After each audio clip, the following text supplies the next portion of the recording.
was just gonna chime in on the whole listening aspect. I used to say that I had like a 100% failure rate with women. I don't. I have a 100% consistency rate with women. But I have a positive relationship with all of them. But on the listening thing, like the consistent thing about most of the relationship when they got to the end with the black women I've dated is they all told me about myself.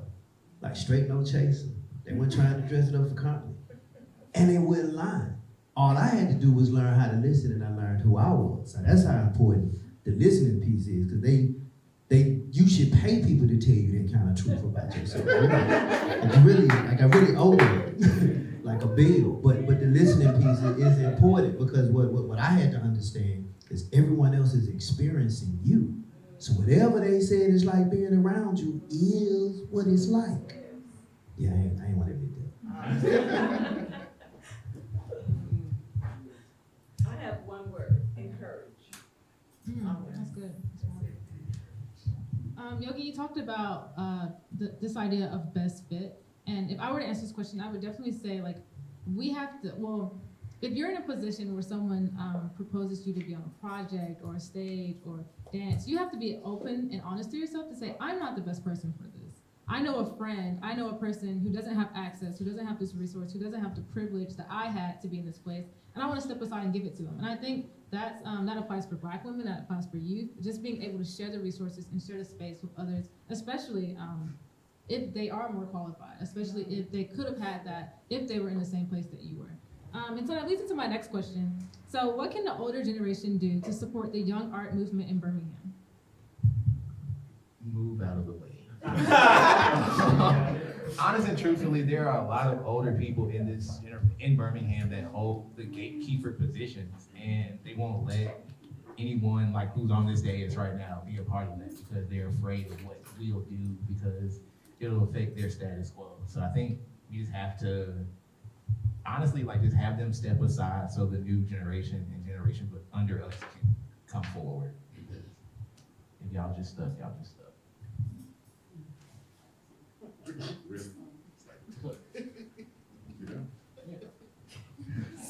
Hi, how you doing? Awesome. There were a lot of things that kind of, I guess, tugged at me for a second with that one in particular. I'm sorry. No, not in a negative way. And more so piggybacking off of kind of what you said, what you mentioned. And then nothing negative whatsoever. Basically saying, myself as part of the older generation, basically if you're a performer in this room and you have been doing this for like, say, 10 years plus, raise your hand. Okay. To me, that qualifies you as a veteran, right? So there are pros and cons to even being in that circle, right? And so there is some give and take. And I know, I'm not gonna say I know, I assume and I hope that a lot of young people that I work with in here, I try to give information, right? I try to kind of let you know where I failed, as well as where I may have succeeded. Take that as a nugget and roll and run with it or whatnot. One thing I try not to be is in the way, okay? And that to me is important because, and I'm coming from a hip hop standpoint because that's my background. Hip hop to me is a young man's sport, okay? I was young when I got into it. I still love it to this day. I will love it until I die. I will always roll with it forever. But one thing I understand is that the ideas that I value that are coming from hip hop are young ideas, okay? I learned from hip hop. Hip hop in my generation made me go to the library. But at the same time, I still have to listen to what's going on now just so I can understand what's going on now. Art is still a reflection of what's going on in your communities. I don't care what medium that you choose, it's still a reflection. Old folks, get out the way. Old folks, give some game. Young folks, whenever possible, listen. Okay? There's a big difference between an old head coming to you and kind of telling you how it was and you should do it like this versus someone telling you, hey, I want the best for you. I want to see you go where I did not go. Here are some of the things that I failed at so you won't have to go down that alleyway. You can skip all that drama. You can skip at least 6 months to 6 years worth of nonsense if you just listen to what I'm telling you. Pick up the mantle and roll with it. So it is some give and take. Old cats, get out the way. Young cats, listen to what we gotta say. At the end of the day, love your craft, understand your craft, and let's move on. That's why we appreciate you, Pat.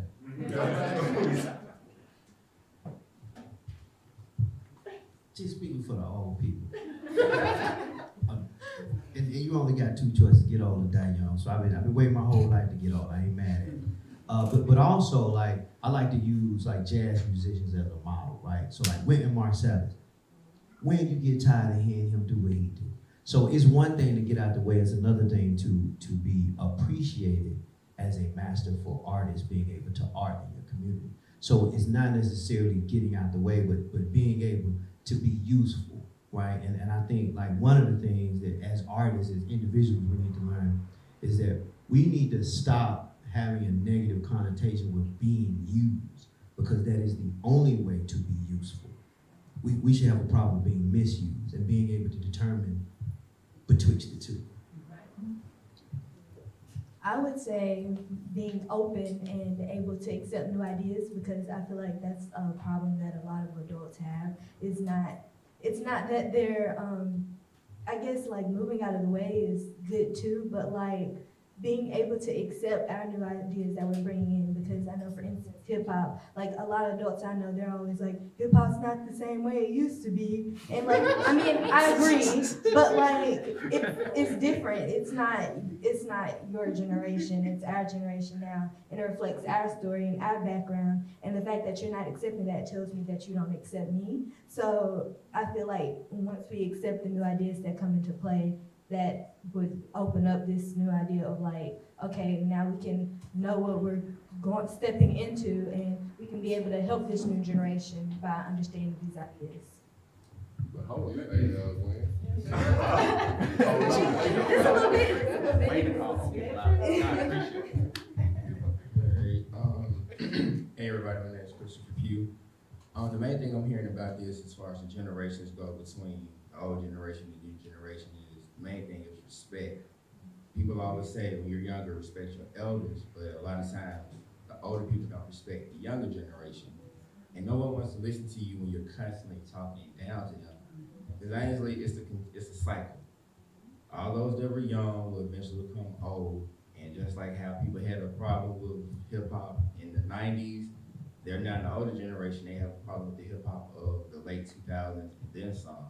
But everybody just need to really look at it with a broader spectrum and understand it's the same thing. You were once young, you talked about the older generation, you're now the older generation, you're gonna get talked about, but you gotta also understand that the younger generation feels what you felt when you were younger. So why would you do something to someone that you didn't like that was done to you? That's my overall, just like there should be more respect, and that a lot of the older generations should stop being so hypocritical and take a look at themselves. Because that younger generation now, they're gonna be the older generation. And also, if you're in the middle, like me, I'm 26, so I'm in the middle of the generation that was before me and the one that's after me, we have a job to really help be that medium and communicate and connect both of the generations. Because we can say something that the younger ones can't, because they're not where we are, and we can say something to the older generation that they can't necessarily relate to the younger generation. So I just want to say those few things. So you in the middle, try to keep that in mind. If you're the older generation, be a little bit kinder, and if you're the younger generation, be able to listen and comprehend and take note. Even if you don't understand it now, write it down, keep it with you, because it will come back into the play eventually. That's all I want to say. Thank you. Okay, so, yeah, Gwen, she sparked this in me when she was talking about hip hop, and she was like how a lot of time old people would be like, oh yeah, hip hop's not the same. I get that rant from my mom like on a monthly basis. Every single No, shout out to my mom. My mom's like my number one fan. No, but I think that the biggest thing that like take this with like so much like from such the best place possible is spend money. Most of the support that I get as an artist is from older people because they're more established.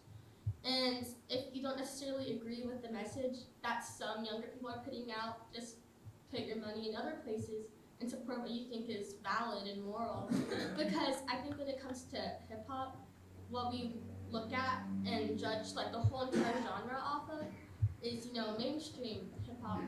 But the thing is, we're like, most of the black kids I know, we're not the ones making that, and we're not really supporting that. It's like the white men who are controlling that and putting. I would say yeah.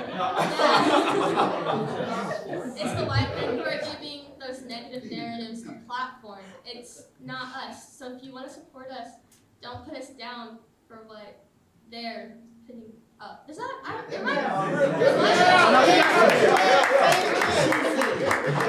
So yeah, just spend money with us, because we like that a lot. Financially support your artists. That's so eloquent.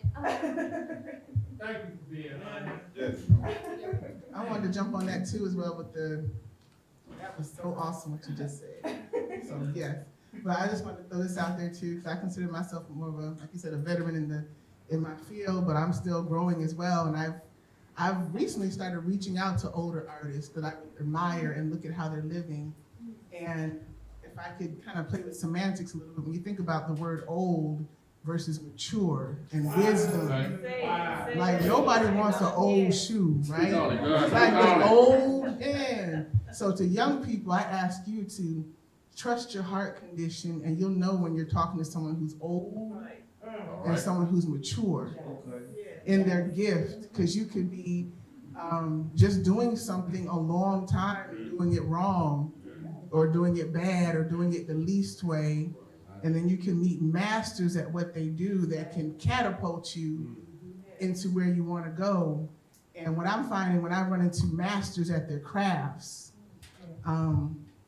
their philosophy is like a balm on my heart, because there's an energy now in the world, you got to get it, whatever that is, at any cost. You got to market constantly. You got to get this many, this amount of money by this age. You want to be a millionaire by the time you're 18. All these things, but we don't think about the flip side of what it is, success. If you have somebody take your picture all the time, you don't feel good, and now it's on social media because you're popular. And all of a sudden you got friends that you didn't have because you got more money in the bank account. We don't think about that side of success. But when I meet masters in their craft, they have become at peace with what they do. And the finances, the wealth, the spiritual wealth, it came to them anyway, regardless. They were like, I used to hustle. That's where I'm at now. Like, I used to hustle. I used to try and grind and get it, whatever it was. And I say that because you have to give your own self, what is your it? What are you going to consider successful? Are you successful now? Are you going to be successful when you make $1 million? Oh, when you have 30,000 followers on Instagram?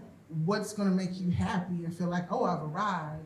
So when I look at the elders, and I've met some old people, you know what I'm saying? Like old people just, they look at you like, I don't understand what you, like when I started playing my African drum, this is just real talk.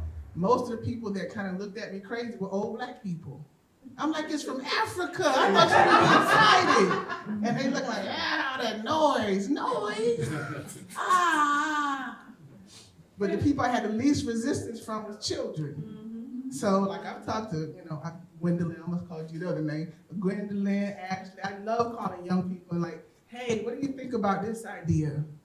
Like, and I think you ever met the cool, mature person? Like they still funky at 80.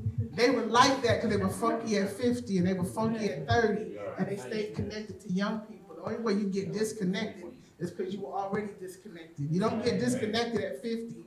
You were disconnected. You were grumpy at 20, right? You was a kid and nobody. So like whatever you have inside of you, deal with your issues, but stay connected to people that are mature in what they do. And there may be someone even in your own generation that's at a different level of wisdom, in terms of wisdom. I think that two things. My friend here said encourage, and my friend here said support. Those two things are very important for artists. And even if it's not financially, we're in a digital age, so you can share things. You can text and tell a friend. You can tell a DJ. It's so many, ways. People go viral every day.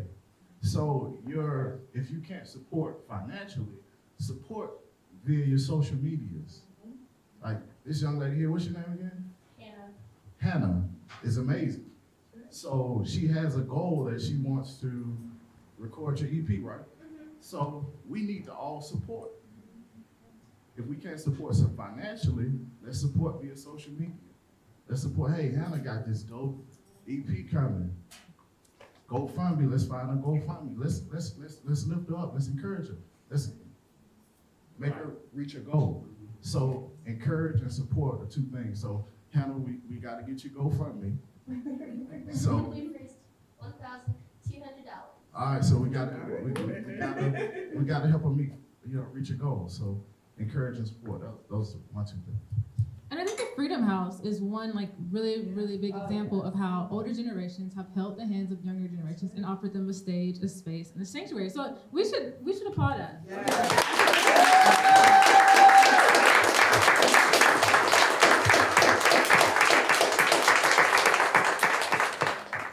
So this wraps up our second segment on how to support and show up for communities that aren't showed up and supported. I want to turn it over to Ashley just to wrap this up and give a few thank yous.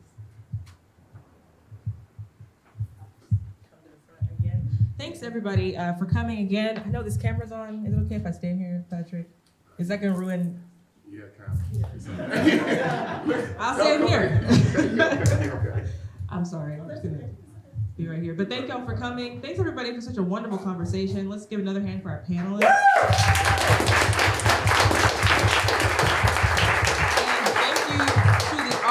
As well, y'all participated just like we wanted y'all to. It was a conversation between everybody. There's no hierarchy here at all. We were all a part of the conversation. And thank you for attending the 2019 Magic City Poetry Festival. This concludes the festival and begins my sleep once more. We appreciate y'all so much. Please stay with us throughout the rest of the year. We do have some more stuff coming, and we definitely have another festival coming in 2020. So thank you again. Have a great evening. Please drink all that coffee, eat the cookies, buy merchandise, visit with each other, and we'll see y'all next time.